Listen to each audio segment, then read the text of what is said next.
First things first, thank you for clicking on this video. Whether you've always played alone, or lately you found yourself drifting from the group chats, this one's for you. Let me start with a question. Have you ever felt more connected to yourself while disconnected from the world? You boot up the game, the screen flickers, the music hits, and suddenly you're home. No pressure, no pretending, just you and the mission.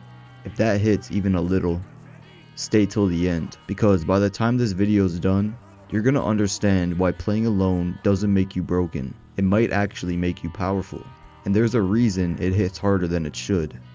We'll get to that. Let's cut the fluff. Most solo gamers aren't antisocial. We're anti-BS. We've sat in lobbies where no one's listening, and friend groups where nobody's real. So eventually we stop showing up, and when the noise fades, what's left is something deeper: presence, focus, clarity. Gaming alone becomes a ritual. The start screen is your doorway. The mission, self-mastery. Every wave in zombies. Every run-through campaign. Every solo grind in multiplayer. It's your battlefield. And on that battlefield, you evolve.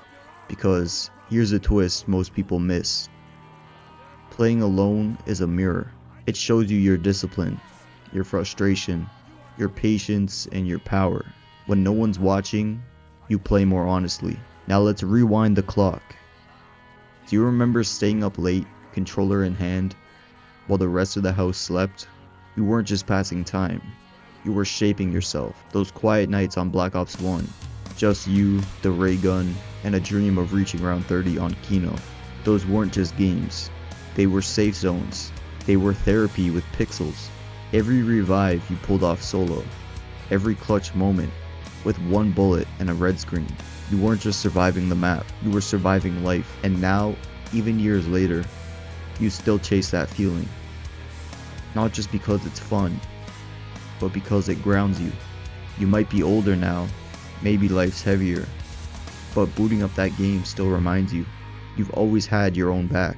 Here's where we hit soul level. Solo gamers are often deep feelers, introverts, thinkers, healers, overachievers. We might not talk much in lobbies, but our minds are loud. That's because solo gamers use games like monks use meditation, to think, to breathe, to escape just enough to stay alive. And that's not weakness, it's wisdom. Research even backs it. Gaming solo increases emotional regulation, creative thinking, and stress recovery. In a world where attention is currency, our solitude becomes rebellion. We play alone because we refuse to fake it, just to fit in. And that might make you rare, but it also makes you dangerous. Let's stop hiding behind the word loner, because loners were leaders. Not the loud ones, not the flashy ones, but foundational ones.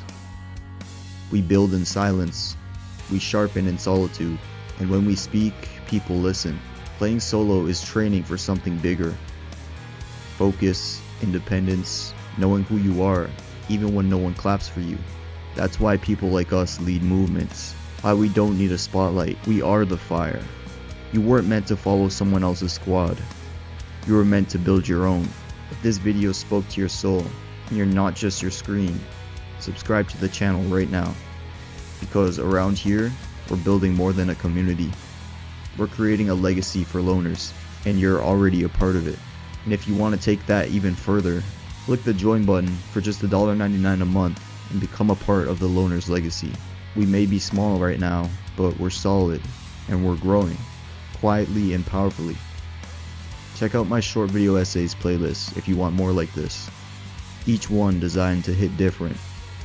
To remind you that even if you walk alone, you walk with purpose. So why do we play alone? Because it's the only place where we don't have to wear a mask. Because we've learned how to be our own allies. And because sometimes the legendary moments, they happen in silence between the rounds. But now I want to hear from you. What's your favorite solo gaming memory? Do you think gaming alone is underrated? Or are we hiding from something deeper? Drop your thoughts in the comments, even if it sparks debate. That's the point. Because the world needs to see that solo doesn't mean sad.